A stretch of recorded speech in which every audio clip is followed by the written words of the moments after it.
एतत्तव मनुस्वरूपम् गकारः पूर्वरूपम् अकारो मध्यमरूपम् अनुस्वारश्चान्त्यरूपम् बिन्दुरुत्तररूपम् नादः सन्धानम् सगुंहिता सन्धिः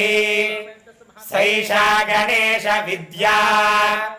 गणक ऋषिः निषृद्गायत्री छन्दः श्रीमहागणपतिर्देवता ॐ गणपतये नमः एकदन्ताय विद्महे वक्रतुण्डाय धीमहि तन्नो दन्तिः प्रचोदयात् नमो व्रातपतये नमो गणपतये नमः प्रमथपतये नमस्ते।